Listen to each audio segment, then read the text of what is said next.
saya masih mengalami zaman-zaman ribet ya. Jadi Ya. dulu ketika kita melakukan foto itu masih pakai manual, masih pakai cairan kimia untuk membangkitkan gambar di film. Oh. Nah, itu setelah kita kerja pasti nih baju ini bau cairan kimia.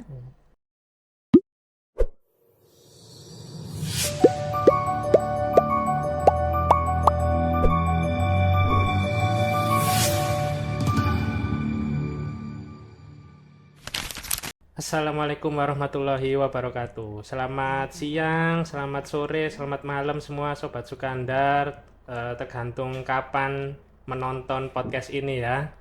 Nah, lama tidak jumpa. Sekarang pada episode podcast kali ini dengan saya, Dr. Fikri, kita akan membahas mengenai beberapa profesi yang pekerjaannya itu menunjang pelayanan di rumah sakit.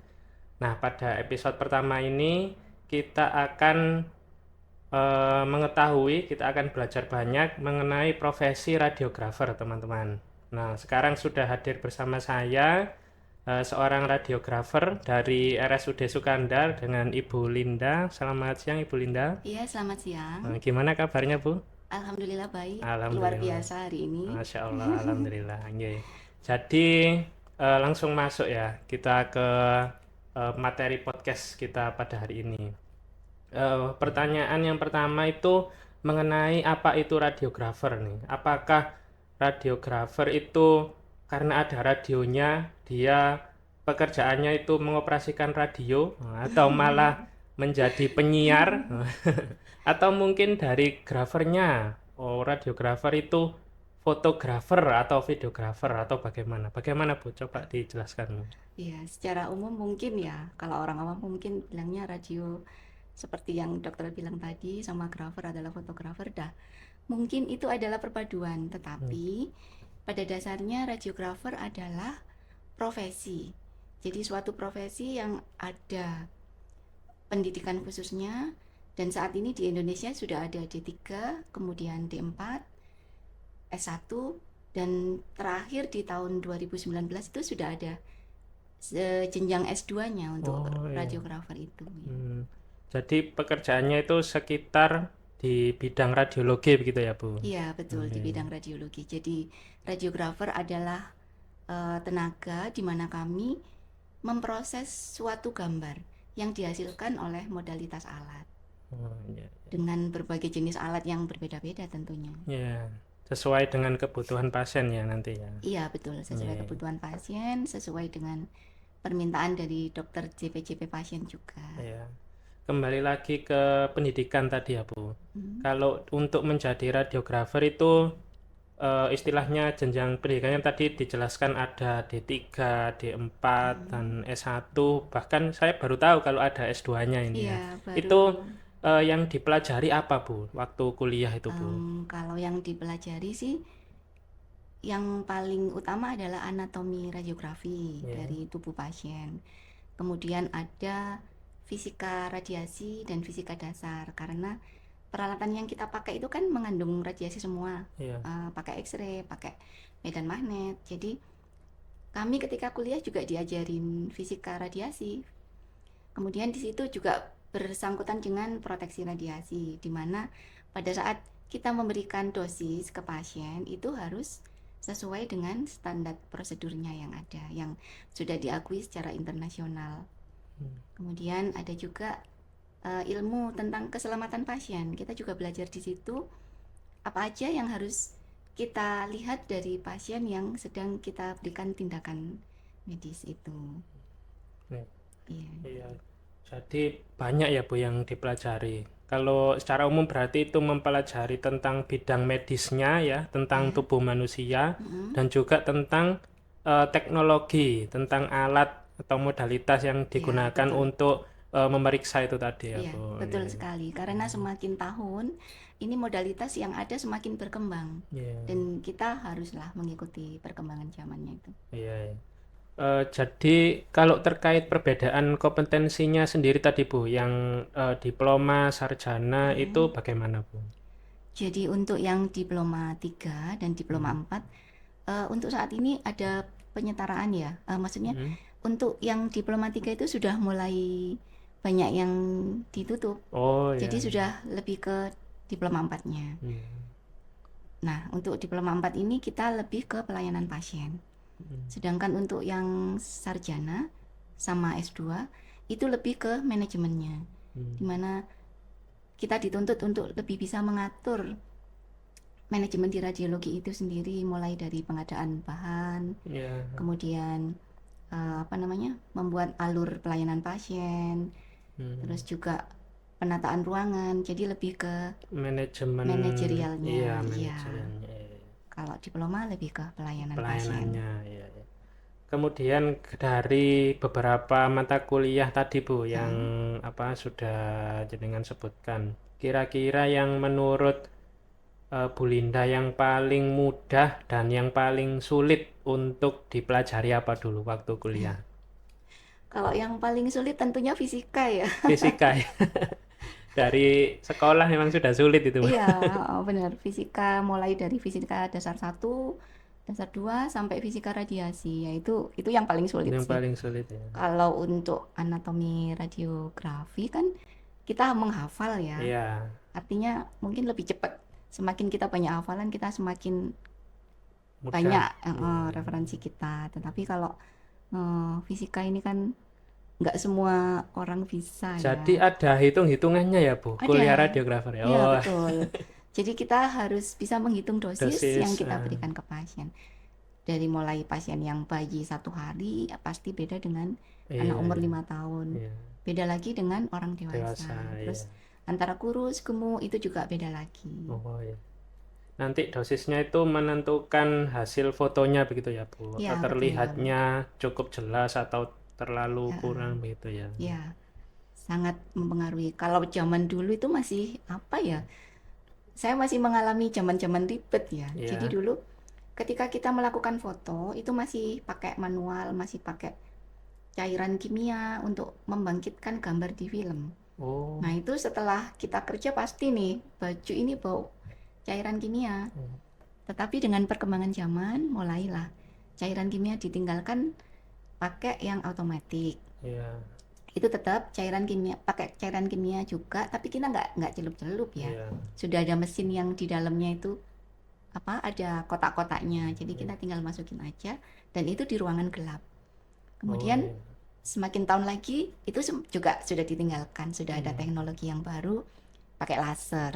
Oh. Jadi prosesnya gambar yang sudah dibangkitkan sama modalitas itu kita masukkan ke printer yang pakai laser. Sampai dengan saat ini sudah nggak butuh kamar gelap, terus kita juga jadi lebih mudah. Iya. Terus misalkan ada kekeliruan ya manusiawi ya, Iya. mungkin dosis yang kita berikan kurang, harusnya 85, kita ngasihnya masih 70 gitu kan, otomatis kan kurang kontras hitam putihnya tuh. Iya. Saat ini kita tinggal edit aja pakai Oh, pakai komputer. Kalau dulu kan nggak, kita harus masuk lagi ke harus ruang diulang gelap. lagi ya. Iya. Sama kayak kalau dulu film foto-foto Iya. biasa itu kan juga yang roll panjang Iya, itu iya. juga dicelup-celupin ya sama kayak gitu. Oh, iya, iya, iya. Nah, kemudian kita lanjut ke pekerjaan Ibu ya. Kan sekarang kita fokusnya yang di rumah sakit ya. Untuk sebagai radiografer itu bekerjanya di apa saja Bu? Apakah bekerja di instalasi radiologi saja ataukah di IGD juga atau bagaimana? Alhamdulillah ya, kita yang bekerja di Rumah Sakit Sukandar ini lebih kompleks pekerjaan kita. Jadi mulai dari menerima pasien, kemudian kita melakukan identifikasi pasien, apakah data yang kita terima itu sesuai dengan pasien yang akan kita foto. Kemudian bila sudah sesuai semua, kita mulai mempersiapkan alat mana yang akan kita pakai sesuai dengan permintaan dari dokter DPJP-nya. Kemudian kita posisikan pasien sesuai dengan objek dari yang diminta oleh dokter. Nah, setelah memposisikan pasien, kita masih harus mengatur kondisi kalau Alatnya. di kondisi alat, kalau di kita kan kayak QV, terus MA second, nah itu jarak waktu Fotonya. fotonya itu kan ada itu. Ya. Nah, itu kita kondisikan juga diatur. sesuai dengan tebal tipisnya pasien, sesuai dengan apakah itu tulang yang kita foto ataukah soft tissue atau Oh daging iya, yang kita foto. Nah, itu beda lagi. oh iya, tergantung Heeh. dosisnya itu tadi ya Bu. Iya, Iya, setelah iya. itu selesai, masuk di modalitas alat itu kita proses, kita edit. Kalau kurang kontrasnya, kurang hitam ya kita hitamin dikit. Tetapi ini tidak merubah keaslian dari objek ya. Iya, Objeknya tetap asli, kita hanya menambah agak gelap ataukah dikurangin kurangi. gitu aja. Oh iya. Jadi nanti dari mulai pasien masuk, terus diidentifikasi pasiennya, Iya, kecocokan dengan kondisi permintaan fotonya, sampai iya, mempersiapkan alatnya itu dilakukan radiografer gitu ya iya, Bu. Iya, iya. betul. Kemudian kalau yang di IGD Bu, apakah ada juga Bu radiografer yang di Ada. IGD? Kalau di IGD, karena di IGD itu kan pelayanan 24 jam ya. Ya, Jadi radiologi, radiografer kita juga mengikuti 24 jam.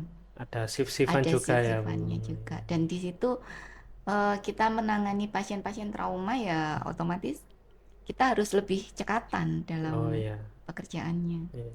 Dan juga untuk pemposisian pasiennya perlu perhatian ya Bu. Misalnya kan Iya, kayak yang betul. kakinya patah, nggak bisa ditekuk. Nah, itu nanti ngefotonya bagaimana itu radiografer ya Bu yang Iya, ini ya Bu. iya, Iya, betul. iya. Kita yang memposisikan. Dan kalaupun kita butuh pasien yang harus dipegangin karena pasien mungkin nggak kooperatif ya, Iya. karena dia nggak sadar, ya kita minta tolong keluarga pasien untuk Oh, ikut iya. bantu pegang. Dan di situ kita juga harus berhitung lagi kondisi yang kita kasihkan ke pasien untuk foto itu tadi berapa.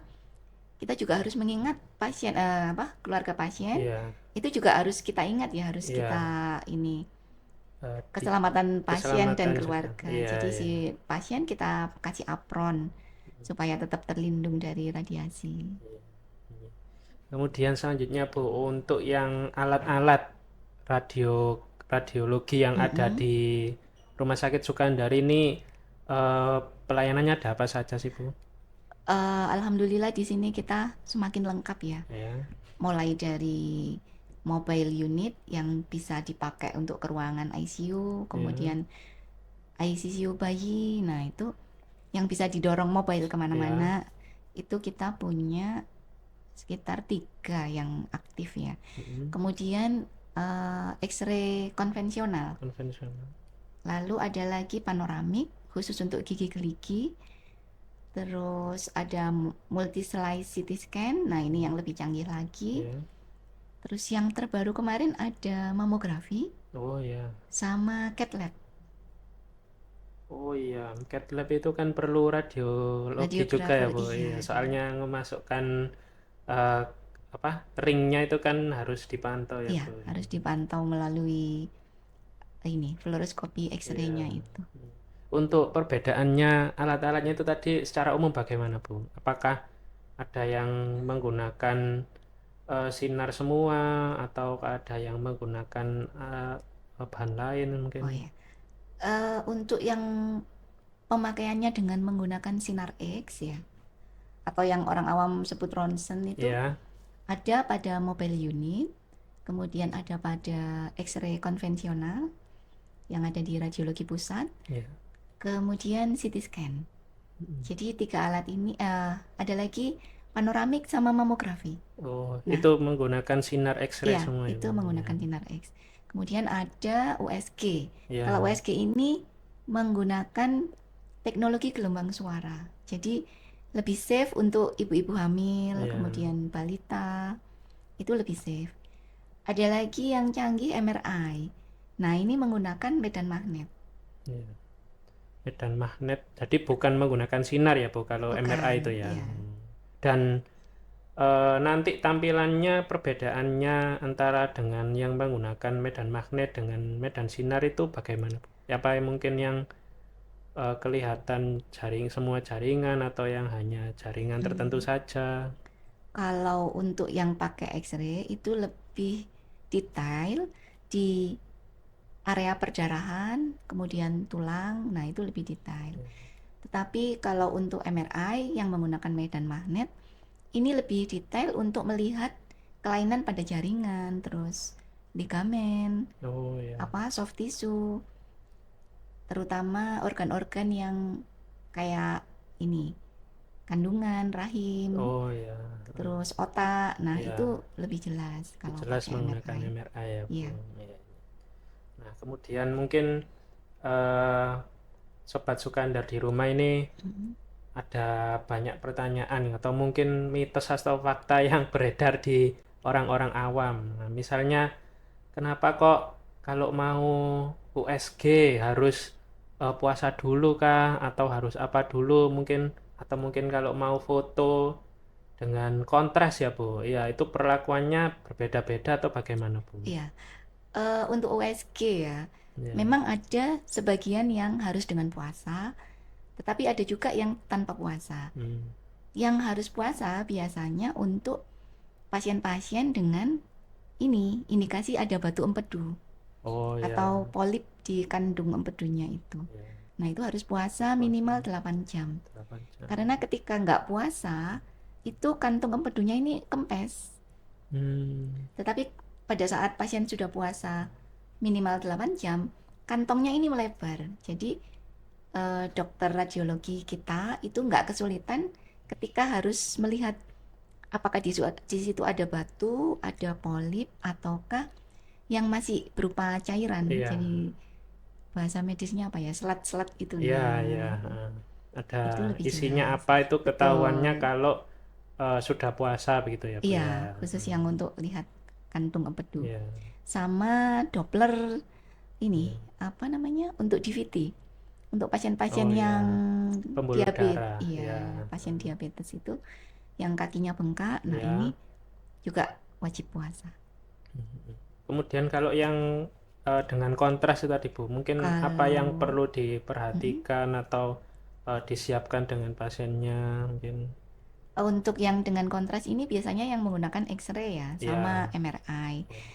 Untuk X-ray biasanya pasien-pasien yang punya gejala riwayat penyakit berat, katakan ada batu ginjal. Mm-mm. Nah, maaf. Untuk batu ginjal ini tetap dengan puasa, terus Ya. juga bisa disuntik. Kemudian untuk kasus tumor itu juga Ya. harus puasa, kita suntik dengan obat media kontras, Ya, bahan media. media kontras. Nah, itu kenapa puasa? Karena kita meminimalisir bila terjadi alergi. Oh ya. Karena kontrasnya itu kan ionik. Iya. Ada untuk beberapa orang yang punya alergi terhadap ikan laut, kemudian ayam, alergi debu. Nah, itu bisa timbul reaksi alerginya. Dan reaksi alergi ini timbulnya nggak sama setiap pasien. Ada Iya. yang baru disuntik baru 2 menit udah gatel yang minimal alergi, atau yang paling berat bisa syok. Iya. Untuk Jadi meminimalisir itu sih sebenarnya. iya. Jadi untuk kembali lagi untuk keselamatan pasien ya Bu Iya, ya. betul, untuk Iya. keselamatan pasien.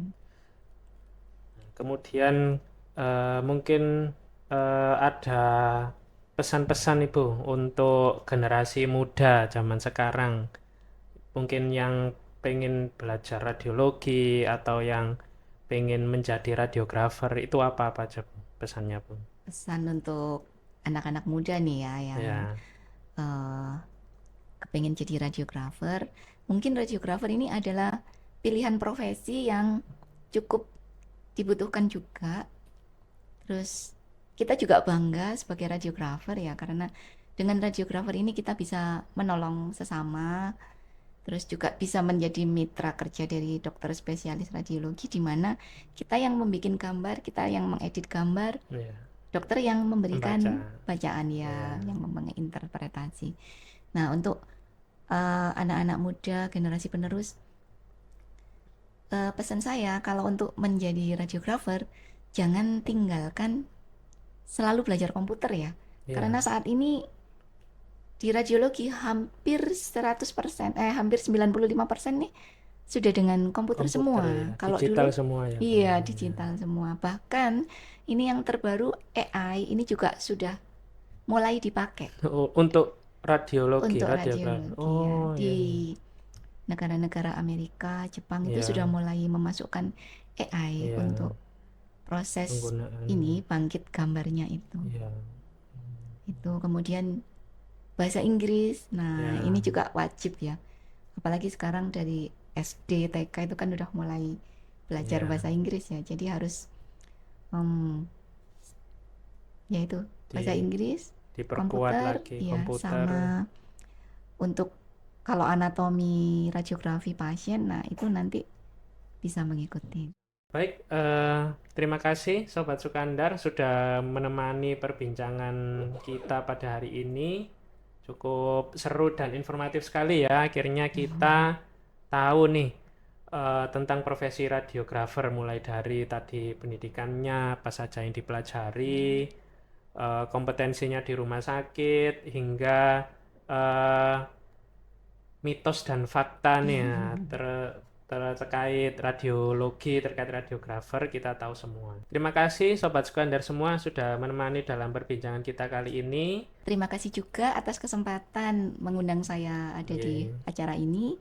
Dan untuk masyarakat awam, ketika butuh bertanya soal radiologi itu apa, radiografer itu apa, bisa menghubungi kami.